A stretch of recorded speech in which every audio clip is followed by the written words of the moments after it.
Tantas mentiras se dicen en Silicon Valley. Bueno, al menos nuestro invitado hoy ha detectado 5 mentiras de Silicon Valley. Cómo emprender sin ahogarte en falsos mitos. Es un placer saludar en Capital Radio a Carlos Molina. Hola Carlos, ¿qué tal estás? Muy bien, muchas gracias. Yo iba a empezar diciéndote, colorín colorado, este cuento se ha acabado, ¿no? Porque al final los cuentos en general tienen un final feliz. Y cuando hablamos, a ver, la pista es fácil, Silicon Valley, emprendimiento, emprendedores, empresas de éxito, tenemos siempre la sensación de que todo es el final bonito, el final feliz. Fueron felices y comieron perdices. Y eso en la práctica no sucede. De eso va tu libro, de eso va este libro. Exactamente, sí. Básicamente lo que intento trasladar con el libro es que normalmente la historia que nos llega de las empresas se construye a posteriori. Es decir, los americanos son buenísimos en la construcción de narrativa. Entonces, cuando dicen, ¿cómo voy a contar mi historia? ¿Cómo voy a contar lo que ha pasado?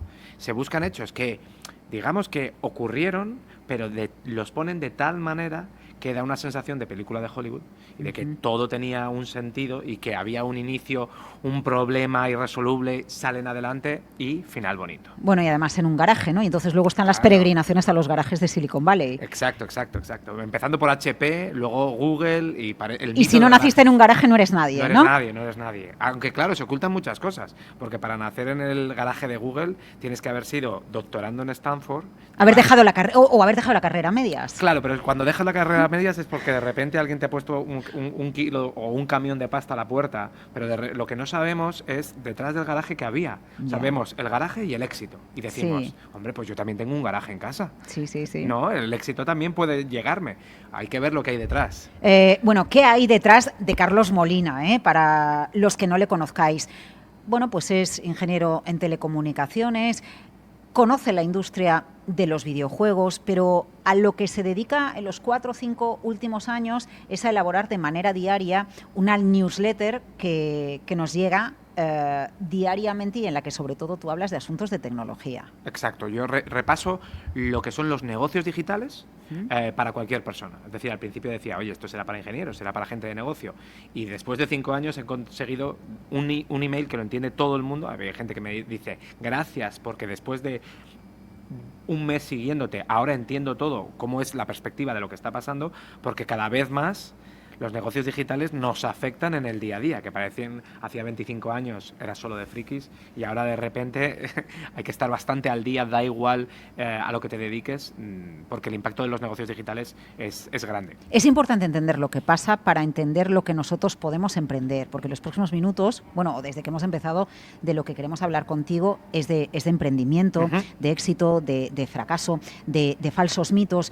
Y tú arrancas el libro con un titular que es muy llamativo, que son las 5 mentiras de Silicon Valley. ¿Tantas mentiras hemos interiorizado acerca del emprendimiento? Bueno, es que y no somos conscientes, si quieres la repasamos, pero es que esta narrativa es como si dices, voy a hacer una película de Hollywood y entonces ya te tragas, o sea, sabes cómo es el canon de Hollywood de presentación, nudo y desenlace, que esto viene obviamente de los griegos, pero no se te ocurre que hay otras maneras de hacer esa historia. Si te vas a Asia, las películas asiáticas tienen una concepción diferente. En las startups nos pasa lo mismo. Como tenemos ese referente que nos lo han construido, pues buscamos igualar esos pasos que son irreales, que están construidos a posteriori. Entonces cosas como la idea es lo más importante, el éxito de la noche a la mañana, o sesgos de no, si lo intentas y la pasión seguro que llegas, la parte de crecimiento sobre rentabilidad. O sea, hay un montón de cosas que no somos conscientes de cómo estamos sesgados por la narrativa posterior. Bueno, pues al final aquí estamos hablando de un storytelling, ¿no? Estamos hablando de un relato, pero de alguna manera con las mentiras citando la mayoría. Nos acabas de hacer spoiler del libro, ¿eh? Pero lo importante es, esto es como los sesgos. Los sesgos, si tú vas y lees cuáles son los sesgos que tienen las personas, los entiendes. El tema es que es tan difícil detectarlos cuando te pasa a ti. Dices, que aquí no me estoy fijando, que aquí me estoy llevando por X, Y, cualquier sesgo. Lo importante de las mentiras de Silicon Valley es entenderlas en el detalle, ver los ejemplos. Te desmenuzo algunos ejemplos, pues desde súper conocidos como Google, otros igual menos conocidos como Pinterest, para que lo veas en detalle y puedas reconocer en tu día a día, me está pasando esto en este momento. Necesitas detectarlo en tiempo. O sea que el spoiler, realmente tú lo que tienes que hacer es, oye, leer, ver los ejemplos y, digamos, absorberlo para ser consciente cuando te ocurra o cuando te vayas a poner. Bueno, entiendo que uno de los principales problemas es que nos enamoramos de nuestra idea, ¿no? Sí. Consideramos... Mira, fíjate, hace unos cuantos años ya se decía que cualquier empresa, ayer mismo, cualquier empresa tenía que tener una página web, ¿no? Pero simplemente tener una página web, fíjate, ¿sabes a qué es comparable ahora? Hacer un podcast. Hay empresas que consideran, voy a hacer un podcast, el mejor podcast, el guión, quien lo presenta, está súper guionizado, es chulísimo, y luego vas a verlo y el podcast tiene 400 escuchas, ¿no? Alguien se cree que por tener una web o por tener un podcast te van a venir a tu puerta porque la idea que yo tengo es fantástica. Y esto pasa también en el emprendimiento, ¿verdad? Fíjate, ahí pongo un ejemplo en el libro que dice, porque hay una mentira que es, si el producto es bueno, no te preocupes que los usuarios vendrán. O sea, tú tienes el mejor producto que van a venir los usuarios. Y entonces digo, venga, vamos a hacer un fiestón. En ese fiestón, oye, pincha Daft Punk, va a haber, vamos a poner una zona de Taylor Swift en modo chill out. Bien. Espectaculares, luces, los mejores video DJs, lo que quieras, el alcohol, o las bebidas, el mejor vino, ¿vale? Ahora, solo hay una limitación. No se lo puedes decir a nadie. Entonces empieza la fiesta. Claro. ¿Cuánta gente crees que va a venir? La mítica escena de los Beatles en la azotea, ¿sí? ¿Sabes cuánta gente había viendo a los Beatles? Cuando ¿Cuánta? ya era la última etapa. Había menos de 200 personas. Wow. Entonces, claro, por supuesto que hay productos que de repente, de la noche a la mañana, fíjate ChatGPT, ¿no? Que en un mes va y destrozan todos los récords de usuarios. Lo que no ves es que, claro, esto es 2022, 2023 y llevan desde 2015. Vamos, que Elon Musk se salió del proyecto porque entiendo que no sabía lo que iba a dar de sí. Bueno, eso es un salseo enorme, increíble, porque claro... Salsea. En OpenAI, esto en 2015, Sam Altman y Elon Musk se unen para decir, mira, todo el inteligencia artificial es lo que está por venir, todo el talento, que era poco en aquella época, estaba concentrado en Facebook y en Google. Google, por ejemplo, rehace todo el algoritmo de YouTube y es YouTube cuando empieza a pegar fortísimo. Y cuando Instagram, desde Facebook, o sea, de repente ves que esos productos se hacen virales, o sea, la capacidad de atención aumenta exponencialmente es porque han metido recomendaciones de inteligencia artificial. Entonces dicen, oye, vamos a utilizar la inteligencia artificial para otra cosa que no sea la publi. Entonces montan OpenAI con esa visión abierta, solo que en 2015, solo que unos años después hay desavenencias, como en todas las parejas, y luego puedes solventarlas o no. Ellos no las solventaron y entonces ahora hay una inquina ahí. Bueno, de hecho Trump el otro día dijo, cuando presentó su megaproyecto con Sam Altman y estaba... ¿Estaba Musk? No, Musk estaba o sea, yo creo que lo estaba viendo por la tele. Entonces le preguntaron, oye, ¿no se te va a enfadar Elon, que es tu mano derecha, porque estés presentando con estaba Sam Altman y la gente de Oracle y la gente de SoftBank también se baraja, SoftBank, ¿no? Masayoshi Son y tal. Y entonces le dijeron, bueno, es que Elon, hay una persona de aquí que la odia. Esto fueron las declaraciones directamente. Pero bueno, esto es un superproyecto, tal cual. Entonces, desde entonces, de hecho, bueno, ahora hace 3 días ha hecho una oferta. Sí, claro. Pero con ninguna intención de comprar la empresa, porque como está haciendo una transición desde una organización sin ánimo de lucro, que era una especie de fundación, a una con ánimo de lucro para poder recaudar inversión, para poder hacer cosas que si no puede, básicamente para montar una empresa, porque ha pasado del idealismo del inicio a la realidad del mercado.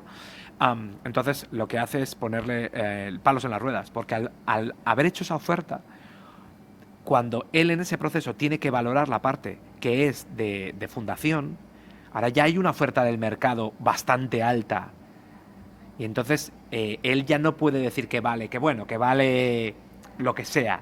Hace una valoración. Bueno, las rondas de financiación privadas, ¿no? Donde alguien va a entrar, se estima la valoración de la empresa, efectivamente. Pero como ¿no? tiene parte, pero es que esto es más complicado porque como tiene una parte de no lucro y otra parte de empresa y tiene que dar valor solo al lado de no lucro, fíjate que Elon ha dicho, no, yo quiero comprarte solo la fundación y le voy a poner 90.000 millones de dólares. Y ahora le obliga a valorar a esa parte y sobre todo pone el foco para que el regulador vea que si no está valorando, ¿por qué no estás valorando cuando has tenido una oferta? O sea que ahí hay una estrategia y hay un juego interesante que todo viene de desavenencias personales.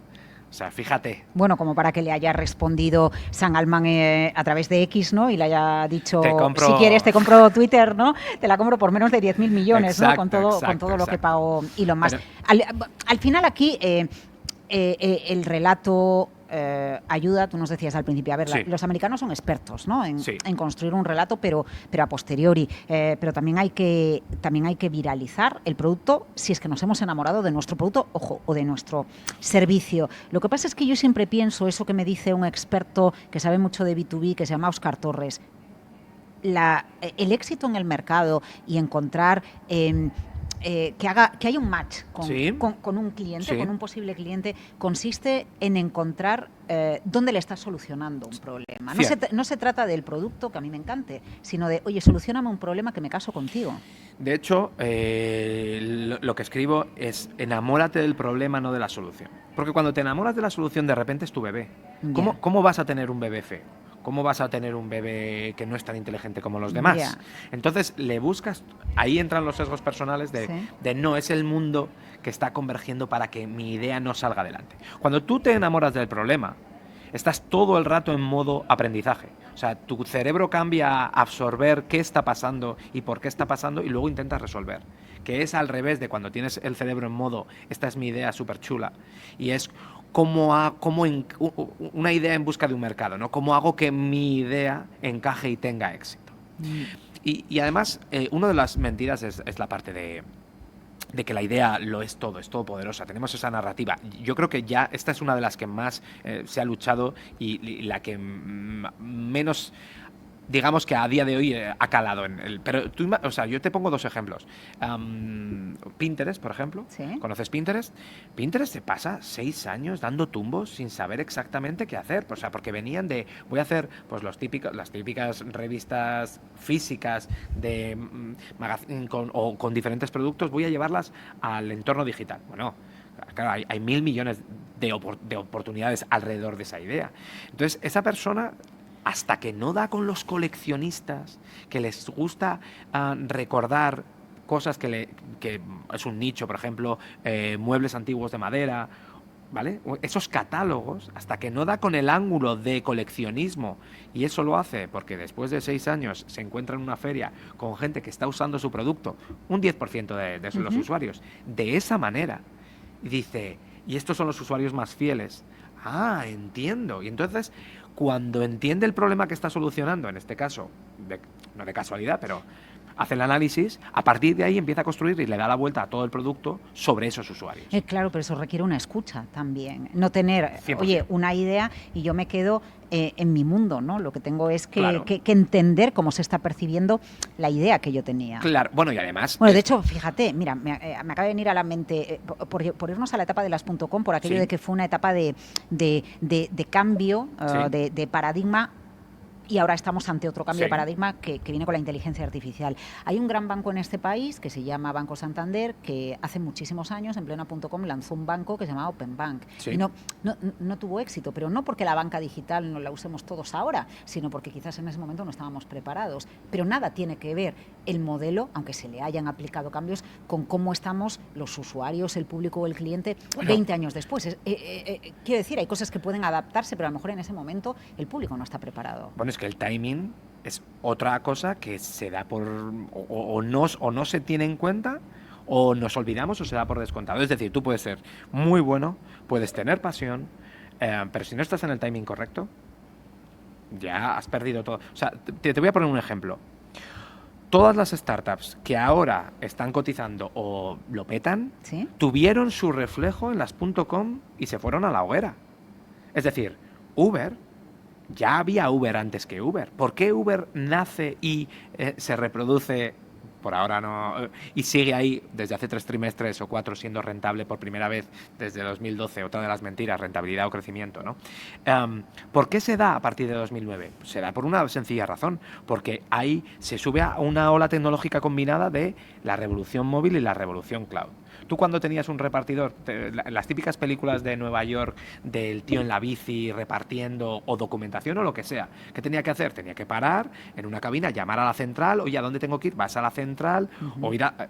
¿Sabes? Sí, No había esa lógica de poder organizarte y solo funcionaba en ciudades como Nueva York por esa densidad.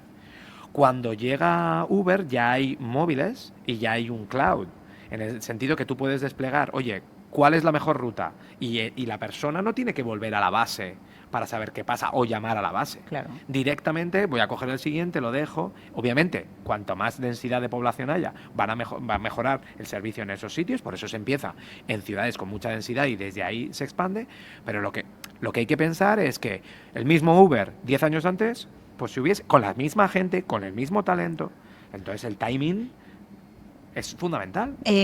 ¿Por qué crees que tenemos esos sesgos cuando emprendemos o falsas creencias? Yo no sé si han hecho daño libros sobre emprendimiento. Es verdad que todo el género de autoayuda, no sé si podemos meter en el género de autoayuda los libros de éxito profesional, ¿no? y de éxito en el emprendimiento, pero son libros, por ejemplo, que en Estados Unidos Pisan se ahí. venden una... pero un poco. se venden una barbaridad. Sí. O si el daño viene... Fíjate lo que te voy a poner encima de la mesa, el tema de la meritocracia. En España, unos años atrás, se empezó a hablar mucho de la meritocracia y todo se atribuía a la meritocracia, ¿no? Y esto nos lleva a que en España solo se ponen ejemplos de 3 empresas como mira qué éxito tiene, te puedes hacer a ti mismo y puedes conseguirlo todo. ¿Dónde ha estado el punto que ha provocado que se cometan errores a la hora de emprender? Has tocado muchos palos. Sí, vamos a ir paso por verdad, paso. Es verdad. Vamos a ir paso por paso. Yo creo que el género humano nos encantan las historias. O sea, Sí. desde que nos poníamos alrededor del fuego y te cuentas historias, y es una cosa que nos encanta. Nos encanta por eso el cine, nos encanta que y puede ser historias con un hilo de Twitter. Entonces, esa parte, o sea, lo que es muy difícil es disociar lo que es la historia que nos gusta escuchar de la realidad. Y entonces tú crees que la historia que te han contado es lo que vas a vivir tú. Sí. Entonces ese es el primer problema que tenemos. Sí, ¿No? sí. Y no hemos sido capaces de explicar bien cómo te vas a dar de cabezazos contra la pared cuando emprendes, si no llevas esas lecciones aprendidas. Que esto básicamente es por lo que yo escribo. Porque yo los cabezazos, yo me había tragado todo. Todo el discurso de emprendimiento me había tragado todo. Todos los libros me había leído. Entonces, hay una parte de eso. La otra parte de la meritocracia, hay 2 componentes, o 2 dimensiones. La primera dimensión es, que es uno de los capítulos, es que puedes llegar a cualquier sitio, ¿no? El cielo es el límite. Sí.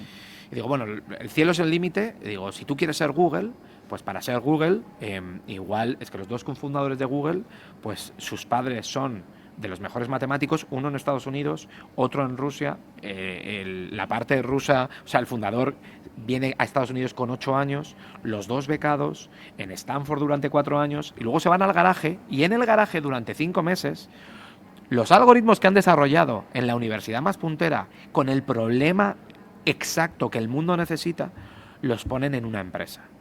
¿Vale? O sea, fíjate la conjunción de astros. El talento, el timing, obviamente el dinero, ¿vale? Entonces, ¿qué pasa? ¿Puedes hacer el próximo Google? Pues ahora mismo no. La respuesta es fácil, pero que nos da miedo. No, ahora mismo no puedes hacer el próximo Google si no tienes ese caldo de cultivo.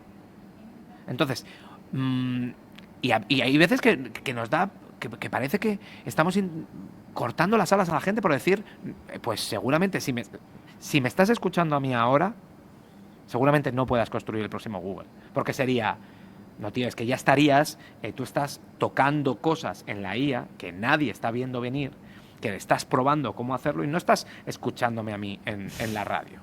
¿Vale? Yeah. Entonces, eso por un lado. Y luego la parte de la meritocracia, claro, hay que tener en cuenta que tú puedes ser muy bueno, tú puedes dedicarle mucho tiempo y aún así que no salga. Y eso tiene repercusiones a muchos niveles. ¿Vale? Pero hay que tenerlo en cuenta. Hay que tenerlo en cuenta. Sí que es cierto que hay una ventaja que, por ejemplo, los deportes son de suma cero, ¿no? Si gano yo, pierdes tú. Sí. En cuando emprendes, los deportes son de suma positiva. Es decir, si a mí me va bien, yo voy a tener más proveedores, lo cual va a hacer que esos proveedores les vaya mejor. Entonces, digamos, también lo puedes pensar como en economía circular, llámalo X, pero es suma positiva el resultado de que a alguien le vaya bien. ¿Vale? Más allá de que puedas pensar que las grandes se llevan todos los márgenes de un lado. Vale, sí. Bien. Pero el tema es ese. Entonces, sí que es cierto que montando empresas hay una ventaja de que, oye, tú puedes prosperar. Yo lo que diría es, por un lado, hay que redefinir cuál es el éxito, cuál es el cielo. Bien. Puedes llegar a cualquier sitio, bueno, perfecto. Claro, el éxito es ser multimillonario, el éxito es ser famoso, el éxito es que tengas poder de dominio de mercado, eso que le gusta tanto a Warren Buffett, ¿no? Porque al final el éxito de ASML o de Nvidia, ¿por dónde pasa? Porque se comen el 80% del mercado. Fueron los primeros y se comen una cuota importante de mercado. Que llevan 15 años invirtiendo en inteligencia artificial, cuando los inversores le dijeron ¿qué estáis haciendo?, que les salvó gracias a que toda la industria cripto durante 8 años ha estado utilizando Nvidia para minar cripto y ahora está tan desarrollados esos chips. O sea, fíjate, ¿no? Para estar en esa... O sea, dices, unos que han apostado fortísimo por la ola que está por venir y nadie lo veía, que es Nvidia en el diseño, que vienen de tarjetas gráficas, tienen el éxito que tienen gracias a que hubo una industria paralela, que es todo el tema de blockchain, que utilizó las tarjetas de Nvidia, o sea, la computación paralelizada, para ponernos técnicos, para otro tipo de casos de uso y que le permitió desarrollar todo su sistema, porque tiene una plataforma brutal, no solo el diseño, está CUDA. Bueno, como AWS y los centros de datos, ¿no? Cuando se les cruza el chip y dicen, para vender en acción de gracias el Black Friday, necesito tanta potencia que hago el resto del año con ella, ¿no? Y al final dices, espérate. Claro, bueno, ahí hay 5 historias, a ver, cinco historias de Amazon, de por qué manda AWS. Pero el punto es, volviendo un poquito a la parte de la meritocracia y a la parte de la definición de éxito, o sea, yo lo que recomiendo es pensar, o sea, o que la gente piense, bueno, ¿cuál es tu éxito? ¿Tú qué quieres? ¿Tú quieres trabajar en Silicon Valley, montar una startup, hacer ese viaje? ¿Te vas a dejar a familia y amigos aquí? ¿Para ti no te importa?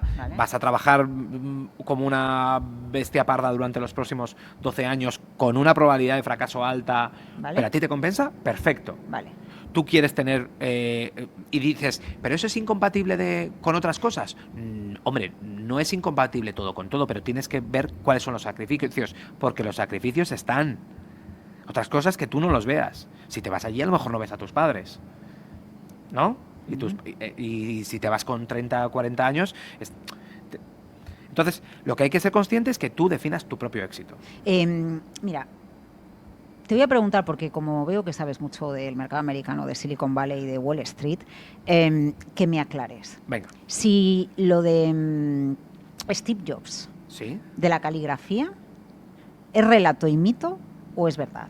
Porque yo es de esas historias que he comprado, ¿no? Y he dicho, oye, pues todo lo que hago me vale para algo, ¿no? Las cosas que hice, el teatro que hice con 14 años me ha valido para perderle miedo a la cámara o hablar en público, por ejemplo, ¿no? Y entonces yo siempre he comprado la historia de, oye, Steve Jobs hizo un curso de caligrafía que luego le dio la idea de, oye, diferentes tipos de letra, ¿no? En un Word que para una generación de jóvenes les parecerá una tontería, pero claro, cuando has vivido la llegada de los ordenadores, poder cambiar de letra, ¿no? Y eso también permite ahora, bueno, pues la estética o los diseños que se hagan. ¿Es verdad o es mentira? A ver, él es cierto que da los... Digo por si está edulcorada la historia. No. Él es cierto que hace... bueno, en la universidad, digamos que tiene un paso de la universidad que no lo querrías para tus hijos, en el sentido de cómo se enfrenta a la universidad, ¿no? Pero sí que es cierto que hace las clases para estudiar todo tipo de letras. Es cierto que el Mac es el primero que sale con todo tipo de letras y que él se empeña en que haya todo tipo de letras, porque el resto son ordenadores, o bien el IBM que dio origen a los clónicos, o luego ya Microsoft con Windows. Entonces, y lo que condensa esa historia es la metáfora o la analogía que él dice de solo puedes conectar los puntos hacia atrás.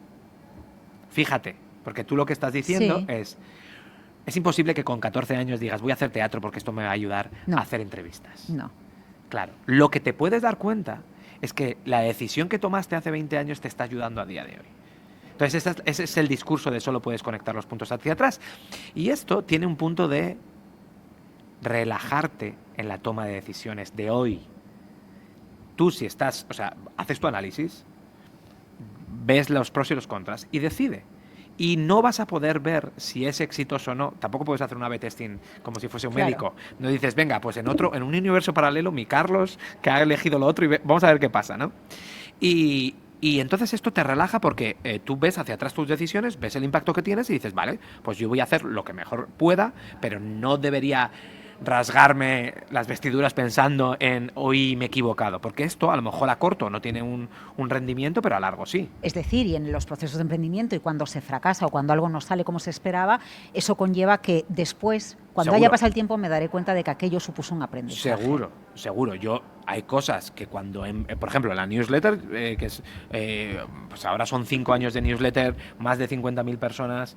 Si hubiese creado la newsletter de inicio, no hubiese tomado las decisiones que he tomado, porque no tendría los aprendizajes que tuve en mi anterior golpe contra la realidad, que llaman el crash and burn en inglés, ¿no? De intentarlo y después de 3 años abandonar, teniendo gente, habiendo levantado dinero y similares. Entonces, obviamente que las decisiones de hoy te van a dar unos aprendizajes que vas a utilizar mañana. Pero lo que tienes que tener en cuenta es eso, que solo puedes conectar los puntos hacia atrás. Emprendimiento, las 5 mentiras de Silicon Valley. Necesito un Carlos Molina 2.0 para hablar de inteligencia artificial, porque el tema nos ha quedado pendiente. Gracias por el libro, gracias por hablar de emprender, que necesitamos emprendimiento. Eso es. Y soluciones, que no enamorarnos de ideas, sino enamorarnos de soluciones en España. Carlos, gracias. Muchas gracias a ti.